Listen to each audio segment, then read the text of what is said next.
Abrimos, señoras y señores, la tertulia en este jueves que es 28 de mayo del año 2020. Están todos en sus casas otra vez. Vamos con los saludos. Martín Couto, buen día. Muy buenos días, Emiliano, compañeros y audiencia. Sigo con Daniel Superviel mientras tanto.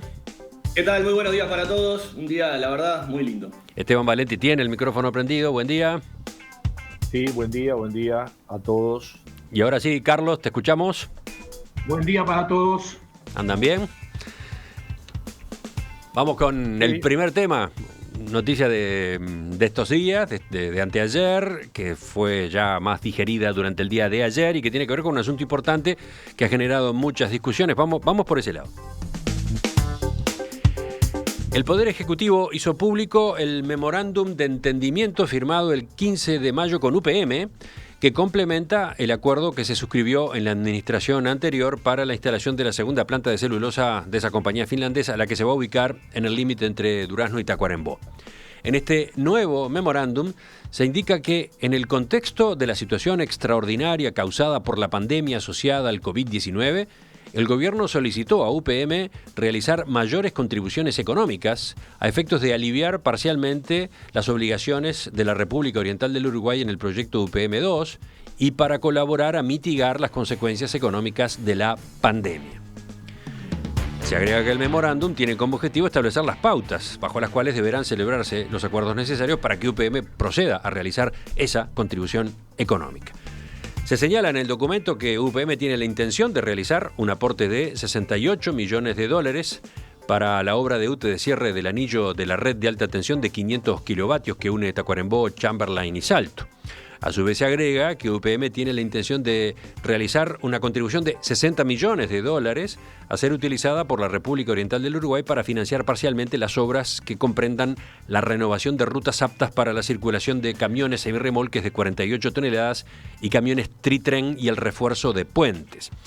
En el comunicado que había emitido UPM el 15 de mayo se explicaba que lo que se disponía era se aceleraba esa contribución que de algún modo ya estaba prevista. Ayer, una nota informativa de Presidencia destacó que el pago adelantado de 60 millones de dólares destinado a obras de infraestructura, más la inversión anterior de 68 millones para las de tendido eléctrico, generará un beneficio extra de más de 10 millones de dólares de costos financieros que también ahorrará el Estado uruguayo. Por otro lado, Presidencia recordó que en el comunicado que UPM emitió el 15 de mayo anunció otras cosas. Anunció que incorporará a su proyecto dos inversiones: la construcción de una planta de insumos químicos en el predio de la planta de Fraiventos y un vivero de última generación para el desarrollo de investigación forestal a implantarse en Sarandí del G. Estas nuevas inversiones, de 55 millones de dólares, ocuparán más mano de obra de construcción y permitirán sumar después personal permanente en el área industrial de investigación y desarrollo. Este es un resumen nada más, los textos están disponibles, están en la web. Esteban, tú querías empezar hablando de este tema. Bueno, sí, porque todos esperábamos un documento oficial del gobierno con el nuevo acuerdo con UPM. ¿Por qué? Porque es un tema de debate, ¿no? Porque es un tema central. Porque si a la salida o durante este periodo se paralizara la inversión de UPM, sería una tragedia nacional, de todo punto de vista. Y hay gente trabajando para paralizar y crear una tragedia nacional. Porque, muy bienvenidos sean los cambios que se han introducido y que han mejorado algunos aspectos financieros, como lo de los 60 millones, como inversiones que obviamente estaban asociadas y estaban relativamente programadas, porque nadie va a hacer ese tipo de inversión sin tener un vivero nuevo y especial, que es una gran cosa porque Uruguay ha desarrollado un nivel tecnológico muy alto en materia de plantación forestal de eucaliptus. Lo mismo la parte de productos químicos en Fraiventos, ¿no? Es decir, que además tiene su propio mecanismo de transporte ya existente, etcétera. Por lo tanto, yo digo, y las carreteras, perfecto. Todo eso se puede hacer por dos motivos. En primer lugar, tres motivos. En primer lugar, porque está firmado un acuerdo, que yo critiqué en su momento la forma de negociación, y lo hice por escrito y lo hice en la tertulia, pero que existe. Si no existiría, sería una tragedia. No tendríamos ningún gran proyecto importante junto con el ferrocarril central que resolviera esos problemas y que nos diera esta perspectiva. En segundo lugar, se dio porque pudieron pedir a partir de la pandemia, y está muy bien que lo hayan hecho. Se puede y se tendría que haber hecho una solicitud para mejorar la ecuación. Y tercero, porque lo hizo el gobierno. Había quienes entendían que a partir de la pandemia lo que había que hacer era directamente cancelar el contrato, ¿no? Darlo por caído, porque existía teóricamente esa posibilidad. Los que dicen eso son unos irresponsables completos.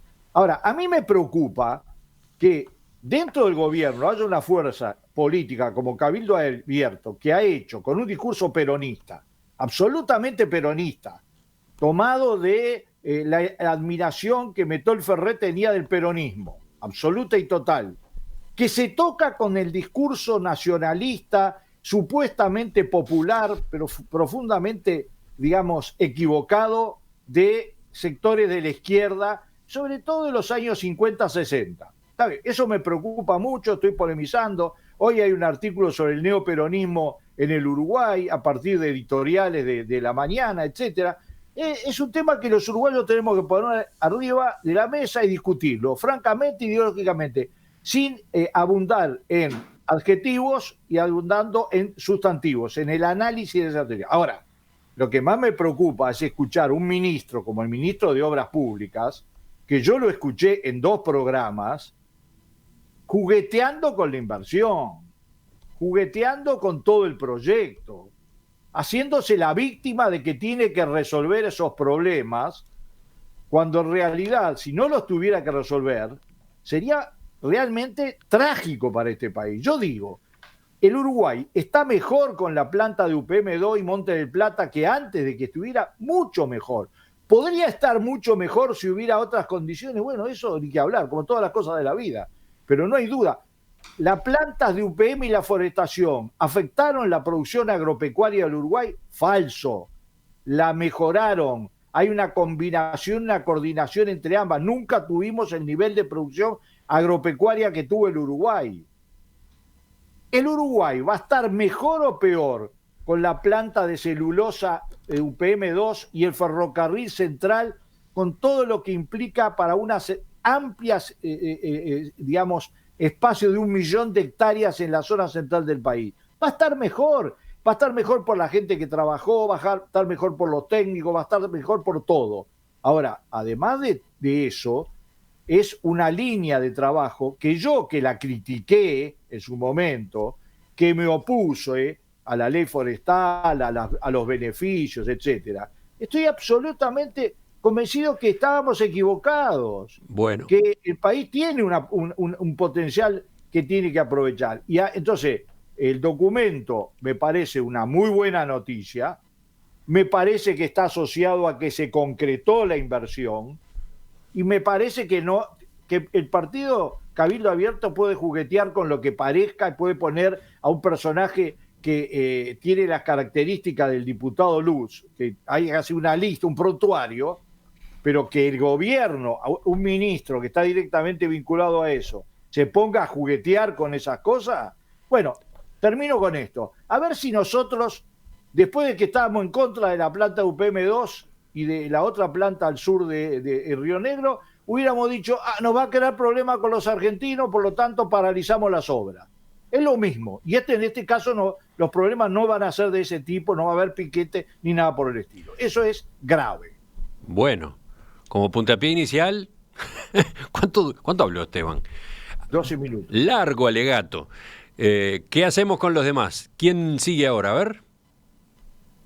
Daniel. Bueno, a ver, lo que dijo Esteban tocó muchísimas aristas del tema. Yo acá, más que opinar, voy a tirar preguntas o reflexiones que me han surgido a raíz de todo lo que está pasando con el tema UPM. Un pequeño raconto. Hay que reconocer que en el antiguo periodo, en el periodo anterior a se trató de que ese contrato fuera un poco más visible, un poco más público, para poder justamente generar este tipo de discusiones que plantea Esteban, y ese contrato estuvo muy hermético, muy cerrado, ¿no? Ahora se empieza a abrir un poco más lo que fue esa negociación, que debe haber sido muy compleja, porque UPM no le importa mucho el Uruguay, le importa su negocio y viene a buscar las mejores condiciones, y en alguna medida el Uruguay, siguiendo la política de instalación de pasteras que inició en el gobierno de Jorge Valle, bueno, fue evolucionando, se siguió plantando árboles en el Uruguay, con lo cual había más material para poder hacer pasteras, para poder sacar la pasta de celulosa y llevarla al exterior. Entonces, en ese sentido, me parece que está bueno y saludo que la discusión se propague ahora sobre cómo seguir con este tema de las pasteras y los bosques. Esteban hablaba de Manini Ríos y de Cabildo Abierto. El otro día, entrevistado en Séptimo Día, ese muy buen programa periodístico de los domingos de noche, Manini Ríos se refería precisamente a la convocatoria de estos 4 ministros que un propio integrante de la coalición hace para interpelarlos, no es una interpelación, ¿no? O sea, para que expliquen bien qué van a hacer. Creo que es transporte, vivienda, economía, y no me acuerdo cuál era el cuarto, creo que era trabajo, ¿no? Entonces, el tema se va a poner arriba de la mesa para discutirlo. Y ahí, al pasar, Manini Ríos dijo, ¿ustedes quieren que Uruguay sea un gran bosque gigante de Bella Unión al Chuy? O sea, entonces planteó también ese modelo productivo y cómo trabajar eso. Y bueno, y está bueno que el Uruguay se ponga a discutir este tipo de cosas, coincidiendo plenamente con Esteban, que ha sido beneficioso, tanto la ley forestal como la instalación de pasta de celulosa. Y no olvidarnos que la pasta de celulosa de Fray Bento, el lugar donde yo me crié, tuvo un efecto colateral simbólico que para mí estuvo bueno, unió al Uruguay. El corte de puentes y todas las consecuencias con el kirchnerismo y ese peronismo que aparentemente admira Cabildo Abierto, o sea, terminó uniendo al Uruguay. Me acuerdo de los líderes políticos todos juntos enfrentando la prepotencia argentina. Entonces, las pastas de celulosas, la ley forestal vinieron para quedarse, y ahora hay que discutir bien cómo manejamos esos recursos que ahora tiene plantado todo el Uruguay. Bueno, concreto. Daniel fue bastante más breve. ¿Quién sigue? ¿Quién toma la posta ahora? Martín, vamos contigo. Sí, yo la verdad es que hay muchas aristas para tomar este tema. Creo en primer lugar que hay cosas que ya se sabían. Digo porque no es del todo ajustado terminar dando una idea en donde parece que el primer documento que aparece sobre el acuerdo Uruguay-UPM es en el 2020. Al punto de que se anunciaron cosas que el propio Frente Amplio después, con links de notas de prensa de 2017, 2018, no recuerdo, pero dijo, no, bueno, están anunciando cosas que ya se sabían, ya estaban acordadas. Creo que el nuevo escenario está determinado por la pandemia. ¿Por qué digo esto? Porque no está determinado el cambio entre un gobierno entreguista y un gobierno que defiende los intereses nacionales. Digo porque ese discurso se ensaya. Yo creo que sin suerte, porque creo que, sobre todo con esta negociación de algunos puntos que estaban pendientes, queda claro en realidad que no es que ahora el Estado uruguayo va a ahorrar la mitad de lo que iba a gastar o que UPM va a poner la mitad más. No estamos hablando de ese tipo de cifras. Pero entonces eso. Y me parece, sí, festejable que ante la nueva coyuntura de pandemia el gobierno haya aprovechado para sacar un poco más. Por supuesto que eso me parece una noticia que hay que celebrar. Tú estás diciendo que se consigue algo más, pero porque se instaló la pandemia, no porque digamos, la negociación o la renegociación en sí que se anunciaba cuando iba a asumir esta administración hubiera podido en sí misma producir esos resultados. Pero lo dice el comunicado, lo dice claramente el comunicado del gobierno. Uh-huh. Claro, de hecho sobre todo es un avance en lo que ya estaba negociado para terminar de ver las concreciones, pero digo porque en algún momento pareció que, y yo le diría más que renegociación, le diría un afinamiento de lo ya negociado. Digo porque no es que se revisan en profundidad términos de lo negociado, eso no es así, pero digo porque en un momento se instaló el relato del gobierno entreguista anterior y este gobierno, ante la mala negociación del gobierno anterior, tenía que hacer todo de vuelta. Eso no fue así. Lo que sí la verdad me sorprende y hasta me incomoda, hasta como persona que viene a opinar a un medio de comunicación, es la desprolijidad enorme de la comunicación. Realmente lo estábamos hablando fuera del aire, de la complejidad para entender algunas cosas que se anuncian, no están en documentos, están en una comunicación de la empresa. Es una forma rara de establecer acuerdos, ¿no?, que aparezcan por una comunicación de la empresa y no en un documento de acuerdo. La verdad, además, hay un intento, porque hay dos hipótesis: o el gobierno comete errores por impericia, yo creo que algunos sí, naturales, porque recién asume, pero hay otros que me generan muchas dudas. Salir a festejar como un logro, cosas que ya estaban negociadas. La verdad es que no creo que nadie del Poder Ejecutivo no haya leído el memorándum antes de comunicar. Entonces sí me parece que en esta desprolijidad, también además de impericia, noto ciertas intenciones de modificar la memoria que tenemos los y las uruguayos del gobierno anterior, con sus luces y sus sombras, y es una piedra más de esto de anunciar cosas ya acordadas, que se suma a la sorpresa con datos de informalidad que siempre fueron públicos y ya existían, a la sorpresa con datos del MIDES que se le intentó dar en la transición, o a la sorpresa, en este caso, anunciando inversiones supuestamente nuevas que ya estaban acordadas. A mí me parece que hay un problema y que no facilita para nada la discusión pública esta forma de comunicar, que la verdad es que nos tiene, de hecho, creo que a varios todavía sin terminar de entender qué es lo que se anuncia, lo nuevo, lo viejo, lo acordado y lo que no. Carlos, ¿tu comentario? Bueno, yo creo que estamos en un proceso que está avanzando en todo este tema de la forestación, que sin duda es difícil marcar periodos o méritos puntuales, porque este es un proceso de muchos años, que empezó a comienzos de la década y que se ha continuado por los sucesivos gobiernos, porque creo que todo el Uruguay considera que la inversión forestal es un activo trascendente.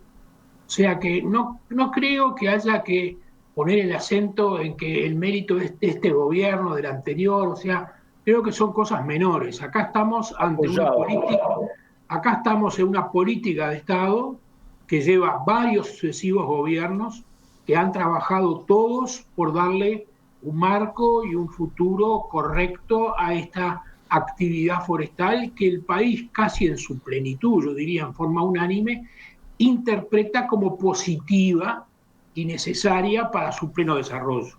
Entonces, en ese entendido, creo que tenemos que estar todos de alguna manera, sin reivindicar méritos propios, apoyando lo que ha sido claramente una política de Estado. Y bueno, en ese sentido, todo lo que venga y todo lo que se haga al respecto, bienvenido sea.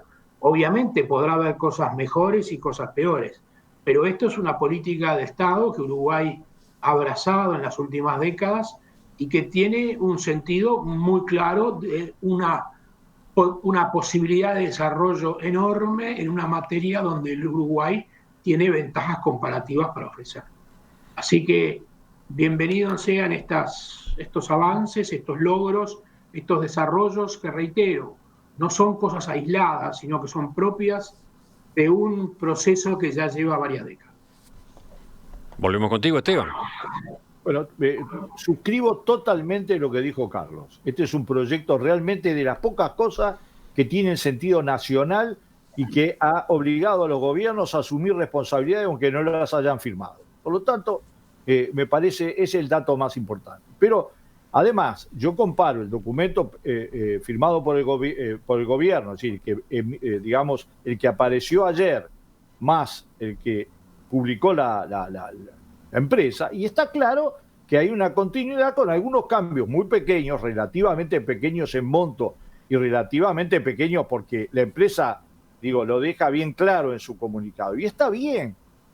También a ver, una aclaración antes de seguir. En el memorándum de entendimiento, en el nuevo, hay un punto, el 1.5, en el que ROU, o sea, la República Oriental del Uruguay, reafirma su compromiso con el contrato de inversión, sus anexos, enmiendas y contratos complementarios celebrados con UPM y reconoce su impacto significativo en el desarrollo del país. O sea, no se modifica el compromiso original, el firmado en el periodo de gobierno anterior, queda completamente confirmado. Lo que aparecen acá son algunas posibilidades nuevas, algunas contribuciones nuevas, ¿no? Muy bienvenido sea y muy bien elegido esa parte que vos elegiste del contrato. El corazón del contrato está vigente. Yo lo discutí en algún momento, pero está vigente y en este momento es fundamental. ¿Qué pasaría si UPM dijera, señores, vino la pandemia, no sabemos qué va a pasar, vamos a paralizar las obras? ¿Qué sucedería? No solo se paraliza UPM, además se paralizaría el ferrocarril central, que le cambia la estructura logística a por lo menos 1 millón y medio de hectáreas en el centro del país. ¿Qué pasaría con el puerto que se está construyendo y que es fundamental digamos, para la salida de la celulosa que vamos a exportar. Pero además, ¿quién dice que esto va a ser un enorme bosque? ¿Saben cuánto tenemos? De 17 millones de hectáreas que tenemos, 1 millón de hectáreas. Con 1 millón de hectáreas el Uruguay exporta 20, 25 veces lo que exporta Perú, que tiene forestadas naturalmente 30 veces más que el Uruguay. 30 veces más que el Uruguay. Entonces, no se puede juguetear. Es decir, digamos, Cabildo Abierto, yo voy a seguir la discusión porque no tiene que ver con los bosques, no tiene que ver con UPM, es un proyecto político que notoriamente es ideológicamente peronista, ideológico, y bueno, y está bien, tienen todo el derecho del mundo, como yo tengo todo el derecho del mundo como conocedor del peronismo, de debatirlo profundamente porque el Uruguay no se merece el peronismo, en absoluto, ni siquiera saborizado con algo de uruguayo. Pero también quiero decir que eso es una preocupación. Otra preocupación es que gente con cargo de primer nivel en el gobierno y sin asumir lo que implicaría una caída del contrato por responsabilidad de Uruguay, que sería espantoso de todo punto de vista, no solo porque seguramente tendrán reaseguros jurídicos, etcétera, sino porque no vendría nunca más nadie a invertir al Uruguay. Porque, termino con esto, el Uruguay, aún en la pandemia, con las cosas bien que hizo, está influyendo solo en la salud de los uruguayos, en el corredor, está influyendo en la imagen. Hay cientos de artículos sobre Uruguay en el mundo en relación a la pandemia, a la seriedad. Ayer, el otro día, la visita de la calle a Vázquez. A ver, ¿en qué país se producen esas cosas cuando se sacan los cueros a tiras en casi todos los países? Entonces, eso que decía Carlos es el valor fundamental que hay que proteger, porque cada uno va a tener una visión diferente, pero sin eso el país va a afrontar un final de esto mucho más grave de lo que podríamos afrontar. Sí, yo quiero decir una cosa con respecto a lo que dijo Martín hace un rato y esta última intervención de Esteban. Uruguay salió del 2002 pagando. Uruguay y el presidente Lacalle en campaña dijo que se iban a respetar los contratos del gobierno anterior porque es una política de Estado y que Uruguay honra sus compromisos. Ahora, también hay que reconocer que hubo poca transparencia en la negociación del gobierno pasado con UPM. Martín, discúlpame, pero ahí vamos a tener una diferencia. O sea, no es todo la información abierta como pidió la oposición muchas veces. Ahora esto se está abriendo y se está generando una discusión pública mucho más amplia, mucho más abierta, con mucho más intervenciones, donde se puede realmente conocer los detalles de esa negociación. Yo no dije nunca que fue entrevista al gobierno pasado, quiero aclarar eso, pero sí que no hubo tanta transparencia como la que exigía la oposición en ese momento. Y otra cosa, yo creo que el mantener, nunca estuvo en tela de juicio mantener esta inversión andando, obviamente que la pandemia a todo es como si te pegan Tyson te mete una piña y los primeros días por ahí podés dudar un poco dónde estás parado, pero una vez que recuperaste la compostura, creo que va a ser el antecedente, si Uruguay sale de la pandemia, como todos creemos que va a salir dentro de América Latina bien rankeado y con pocas bajas humanas, gracias, ojalá que así sea. Creo que antecede un gran antecedente para que sigan viniendo inversiones que las necesitamos. Eso es lo que quería aportar. Pero Martín, Daniel, te quiero decir una cosa. Cualquier negociación grande de esas dimensiones, cualquiera sabe que tiene etapas que son privadas. Sin duda, pero obviamente. Lo que pasa es que el Uruguay no tiene mucha experiencia, pero yo podría recordar que un resbalón que hubo en torno a paralizar supuestamente en una negociación entre los presidentes la obra de UPM, hizo que la bolsa en Nueva York, las acciones de UPM cayeran estrepitosamente. Entonces, las negociaciones son como son, y no es lo mismo negociar un anexo que negociar todo el contrato. Yo estoy en contra, y lo dije con algunos detalles de la negociación, pero de eso no me cambia que hoy festejo que haya contrato y que haya anexo. Yo que haya más transparencia. Martín, ¿qué ibas a agregar? Sí, yo no entiendo cuál es el procedimiento distinto que hubo ahora con respecto al gobierno del Frente Amplio, porque lo que hizo fue negoció y publicó un acuerdo. Y lo que hizo el gobierno ahora no fue hacer asambleas públicas para ver si el punto X, punto W, punto Z lo negociamos así o así. Negoció, puertas adentro y publicó un acuerdo. No entiendo cuál es la diferencia de procedimiento y por lo tanto digo, no me parece de ninguna manera que haya algún indicio para decir que hay más transparencia. Y lo último que quiero agregar, porque pobre Carlos, me voy a apiadar de él y de mí, ¿por qué, Carlos? Por el uso del tiempo. Pero lo único que quiero agregar es, nosotros, es cierto, uno puede encontrar una regularidad en términos de las políticas, y se convirtió probablemente en una política de Estado a partir de la suma de gobiernos que iban asumiendo esa línea, pero yo creo que más allá de que es lindo festejar cuando se percibe unidad y coherencia entre la sociedad en una buena parte, que nos queda discutir de acá al futuro. Es decir, esta inversión se va a hacer, bueno, pero sí nos queda discutir para el siglo XXI cuál va a ser el modelo de desarrollo del país, que seguramente tenga mucho más que ver con la creación de conocimiento que con este tipo de emprendimiento. Entonces, me parece que una cosa es entender lo que ha pasado y otra cosa es pensar que entonces ya está resuelto el modelo de desarrollo del futuro en Uruguay. Creo que no. Tenemos que discutir en términos de cuál es el papel y la forma de las inversiones extranjeras, cuáles son los sectores a los que vamos a apostar, en qué regiones, con qué combinación de generación de conocimiento y empleo de mano de obra local, etcétera. Yo creo que luego,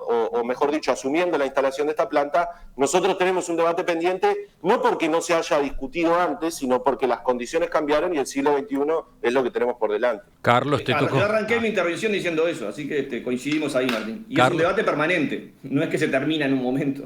A ver, Carlos, ahora sí te tocó. No, obviamente hay una continuidad en muchas cosas que obliga a seguir los análisis y las evaluaciones, pero hay un valor, un activo que Uruguay tiene, que es su respeto a los contratos, a la palabra dada, a la seriedad, que obviamente hay que respetar y hay que valorar. ¿Estamos en otro tiempo? Sí. ¿Los tiempos que vienen van a ser especiales, marcados por esta pandemia? Sí, puede ser. Ahora, la palabra de Uruguay está, lo que Uruguay firmó, lo que Uruguay aceptó, lo que Uruguay puso sobre la mesa, lo que Uruguay definió su política forestal, siempre es modificable, pero no en la medida que afecte derechos adquiridos o derechos ya ejecutados parcialmente. Por lo que uno siente es que hay un activo del país, hay un valor agregado que todos, no es patrimonio de la gestión de ningún partido, sino de todos los que han estado en el gobierno, sin duda, que no podemos dañar bajo ningún concepto, aun cuando existan situaciones que a veces puedan suponer que habría que intentar algún cambio. Los cambios se podrán dar en la vía negocial, en el margen que quede por fuera de las fórmulas contractuales para buscar adaptaciones, pero lo que el país ha acordado, lo que el país ha definido, lo que el país ha comprometido, tenemos que respetarlo y entender que Uruguay siempre lo respetó y que no podemos comprometer esa especial característica que nos ha distinguido y que de alguna forma nos distingue en el mundo como un país de gente culta, educada y cumplidora. Es interesante ir al memorándum de entendimiento, al nuevo, y encontrarse con la, ¿cómo decirlo?, redacción tan precisa, tan cuidadosa que tiene, ¿no? Por ejemplo, en el capítulo 4 dice esto: las partes reconocen y acuerdan que, 1, la contribución de UPM en las obras de energía que se detallan y la contribución de UPM en obras viales serán la exclusiva y total contribución que UPM acuerda realizar en apoyo de República Oriental del Uruguay a efectos de mitigar los efectos negativos de la pandemia, ¿no? Son esas contribuciones en esos dos tipos de obras de infraestructura. No se menciona acá, no queda incluido acá lo del vivero y lo de la planta de químicos, eso va por otro lado. Pues tiene otra lógica. Claro. Eso lo tenían que hacer y lo iban a hacer de cualquier manera. Y no, digo, porque en la nota de presidencia se comienza diciendo que esas dos inversiones están en el memorándum de entendimiento. No están. En el memorándum de entendimiento esas dos no están. Están en el comunicado que UPM difundió el 15 de mayo, ¿no? Pero lo otro que agrega este capítulo del memorándum de entendimiento es tremendamente preciso. Dice: República Oriental del Uruguay no buscará realizar o invocar cambios adicionales a las obligaciones de cualquiera de las partes bajo el contrato de inversión, el contrato complementario o cualquier otro acuerdo relacionado, ya sea en relación a la finalización de los acuerdos a los que se hace referencia en el presente memorándum o de otro modo en el contexto de la pandemia. Uruguay no buscará realizar o invocar cambios adicionales, ¿no?